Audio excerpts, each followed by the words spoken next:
Hi guys, ඔයාලා ගොඩක් දෙනෙක් දන්නවා ඇති සෝෂල් මීඩියා එකේ ගොඩාක් වෙන කතාවක් තමයි සත්සර නිවේෂ්. එයා මැරිච්ච කතාව ගොඩක් කට්ටිය දන්නවා. ගොඩාක් සෝෂල් මීඩියා වල යනවා. ඉතින් ඇත්තටම එයා මගේත් නෑදෑ කෙනෙක්. ඉතින් මේකේ සෝෂල් මීඩියා එකේ ගොඩාක් දුරට යන්නේ බොරු කතාවක් යනවා. ඒ ළමයාට මානසික අසනීපයක් තිබුණා.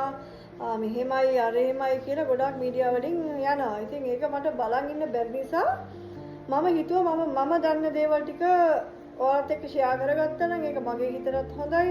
ඒතර මොකද්ද අසාධාරණේ මොකද්ද සාධාරණේ කියලා ඔයාලටම ඒක හිතා ගන්න පුළුවන්. ඔයාලට පුළුවන් නම් මට උදව් කරන්න මේක ෂෙයා කරලා.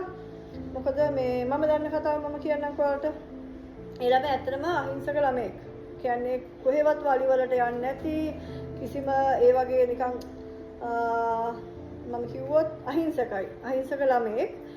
ඉතින් මේ ළමයා ගිහිලා තියෙනවා බෝඩින් එකක් හොයන්න. ඉතින් අන්තිම වතාවට අම්මට කතා කරලා තියෙනවා අම්මේ මම බෝඩින් එකක් හොයනවා. එයා ඊට කලින් ඉඳලා තියෙන්නේ පන්සලක මාස දෙකක්.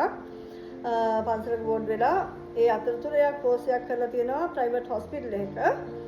ඉතින් ඔහොම යනකොට ඒ ළමයා මගේ ඉඳලා කවුරු හරි එයා ෆොලෝ කරලා තියෙනවා. ඇත්තට මේ ළමයා ඇත්තටම බය ළමෙක්. ඒ කියන්නේ රණ්ඩුවකට කිසිම දෙයකට කැමති නැති අහිංසක චරිතයක්.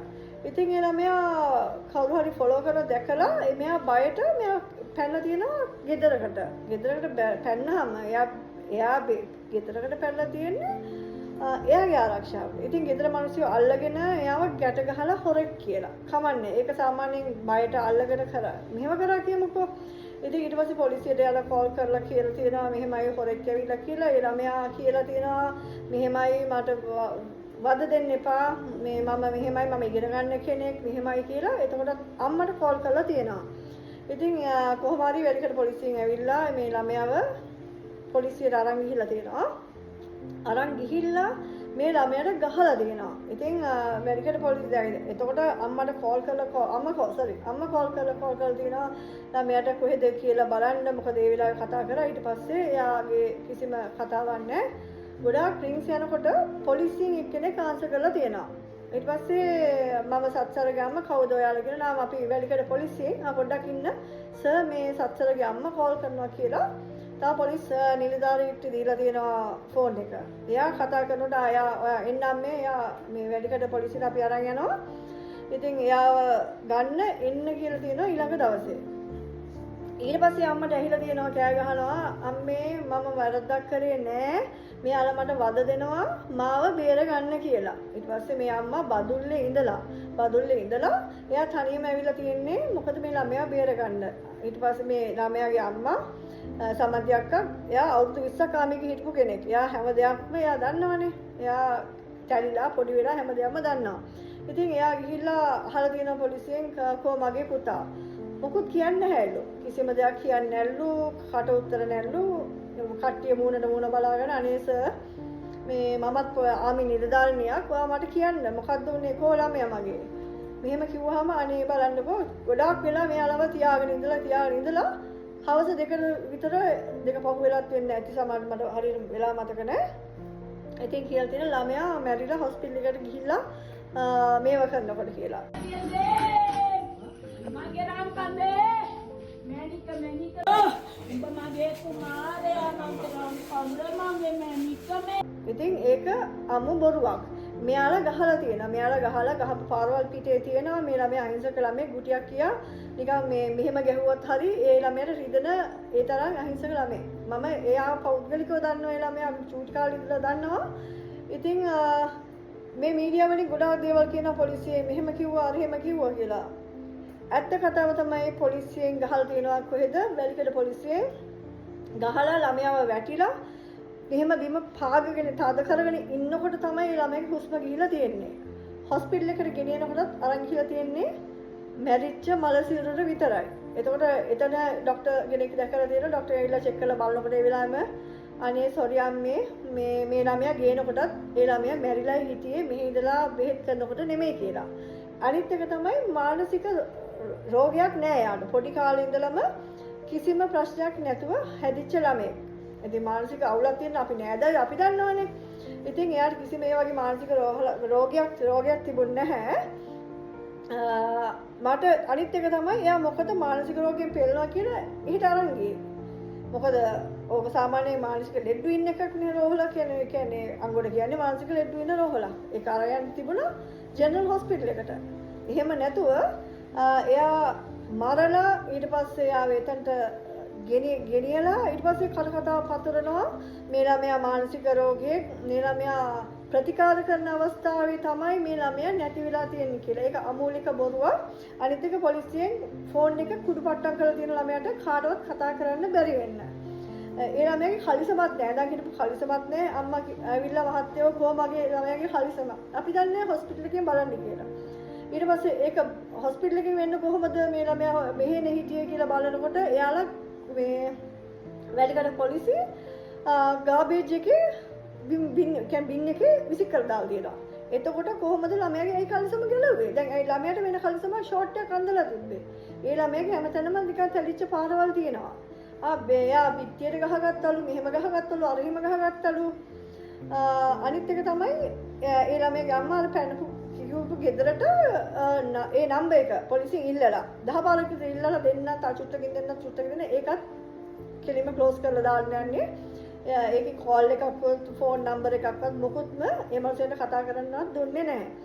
මම එකයි ඔයාලගේ ඉල්ලන්නේ පොලිස් නිලධාරීන් වුණාම නීතිය අතර ගන්න බෑ. නීතියක් තියන්නේ මනුස්සයට හරි වැරද්ද තෝරලා දෙන්න.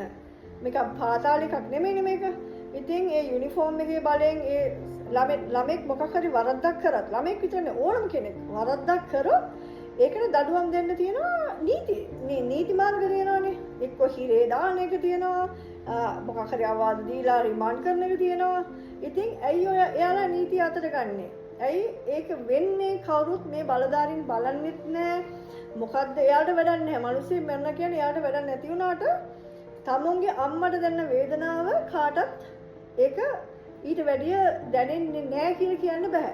ඉතින් ඔයාලා හිතන්න එයාලගේ ඒ වගේ මේවා කරනවා නම්, ඒ කියන්නේ ඊට කලින්වත් ගෑනු ළමෙක් වැඩකට හොස්පිටල් පොලිසියට අරන් ගිහිල්ලා වැඩට ඉන්න ළමෙක්ව ප්‍රශ්න කරලා ඒ ළමයට ගහලා ඒ ළමයා පොලිසියෙම මැරුවා.